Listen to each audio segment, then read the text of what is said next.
Hello বন্ধুরা, এখন সন্ধেবেলা। হ্যাঁ দাঁড়া,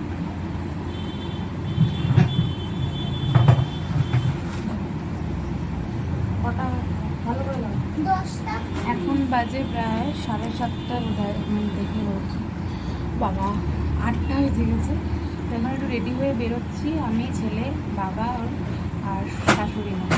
শাশুড়ি মা দুদিন ধরে একটু ফুচকা খেতে যেতে চাইছিল, তো তাই জন্য বপুদেরকে নিয়ে যাবো সাথে করে। ওর কথা একটুখানি বডি স্প্রে দিয়ে দিলাম। বডি স্প্রে না, এটা পারফিউম।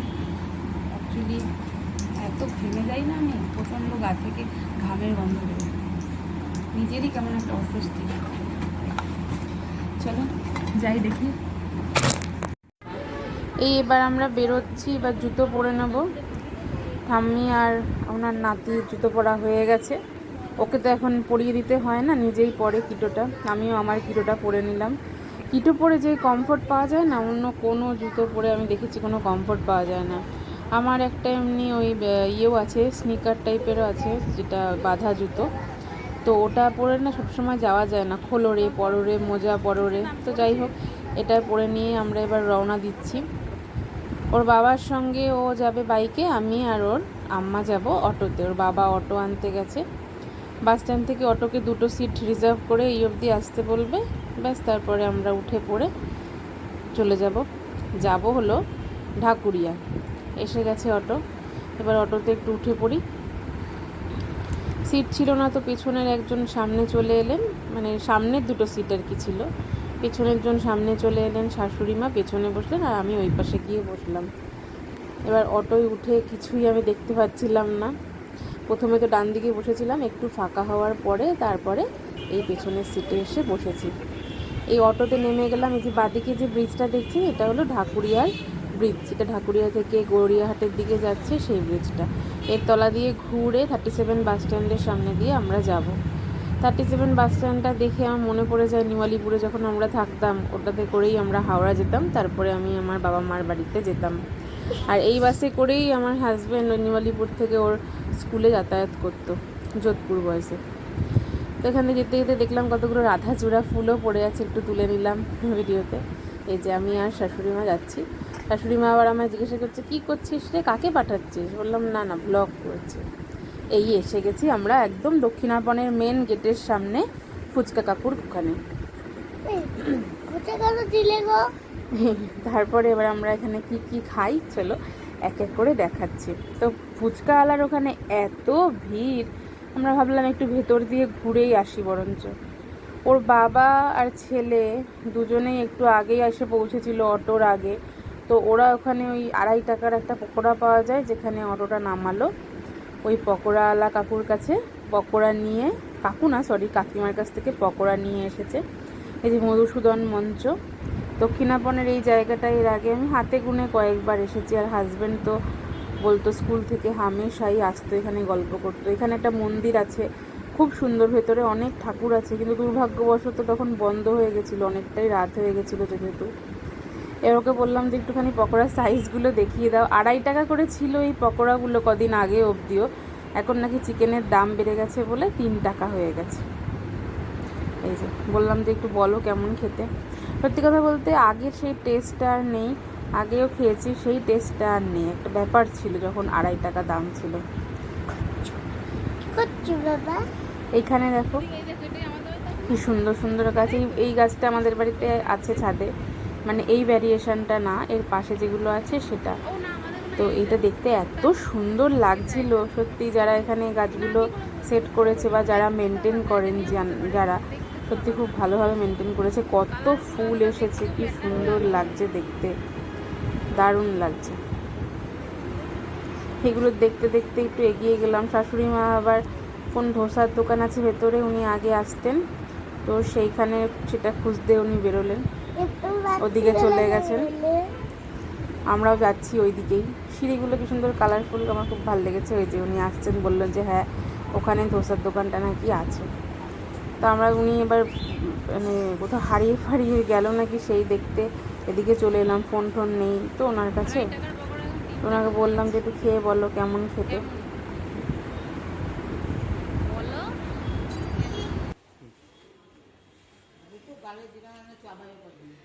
কত কত চাওয়ালে দেখলাম।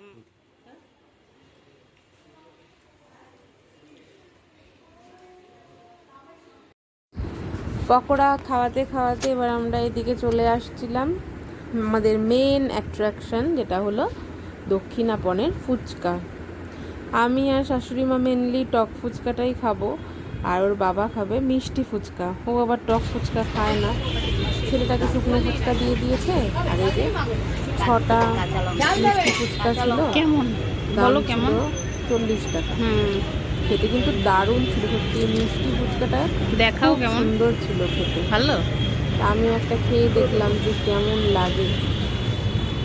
এই দেখুন অনেক কিছু দিয়েছিল, আমি প্রিপারেশনটা তুলতে পারিনি, অনেকটা ভিড় ছিল তো আমি নিজে একটাই খেলাম। আমি যেহেতু জল ফুচকা খাবো তাই একটাই খেয়ে দেখলাম, সত্যি বেশ সুন্দর ছিল। জল ফুচকার থেকে তো মিষ্টি ফুচকাটা 1000 গুণে ভালো ছিল। এইবার আমরা শুরু জায়গা পেলাম হচ্ছে ফুচকা খাওয়ার। প্রথম ফুচকাটা খেয়েছি কি টক, কিন্তু সামনে তো দেখাচ্ছি যে দেখো খুব ভালো খুব ভালো। তা আমি না বেশি খাইনি, তারপরে বললাম যে কেউ আমাকে টক মিষ্টি মিলিয়ে দাও, প্রচণ্ড পরিমাণে টক।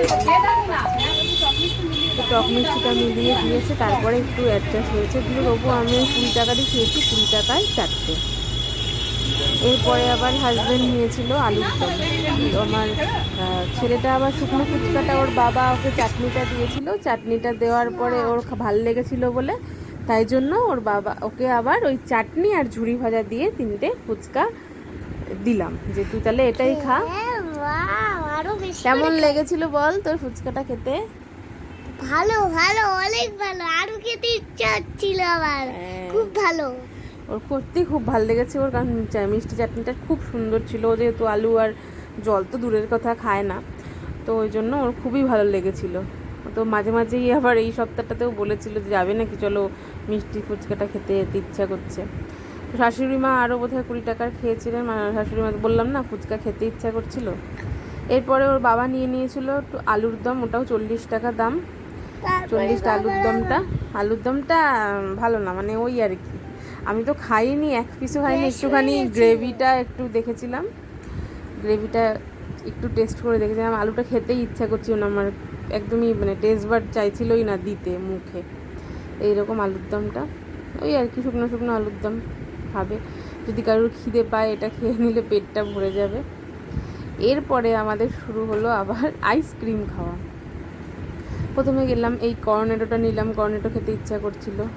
এবার আবার আইসক্রিম স্যান্ডউইচটা দেখতে পেয়ে কর্নেটো ফেরত দিয়ে আবার নিলাম আইসক্রিম স্যান্ডউইচ। আমার আইসক্রিম স্যান্ডউইচ খেতে খুব ভালো লাগে, আইসক্রিমের মধ্যে আমার সবথেকে ভালো লাগে এই আইসক্রিম স্যান্ডউইচটা খেতে। আর ওর জন্য, ছেলেটার জন্য একটা চকলেট আইসক্রিম নিয়ে নিলাম ওই যে প্যাকেটে। তারপরে আবার নেওয়া হলো কি পাপড়ি চাট। ওই যে শাশুড়ি মা পাপড়ি চাটের অর্ডার দিয়ে ওখানে দাঁড়িয়ে আছে, আর আমরা সবাইকেই একটু একটু দিয়ে আইসক্রিমটা ওখানে খেলাম। আমার তো খুবই ভালো লেগেছে আইসক্রিমের টেস্টটা। এটা আবার 2 in 1 ছিল, চকলেট ভ্যানিলা।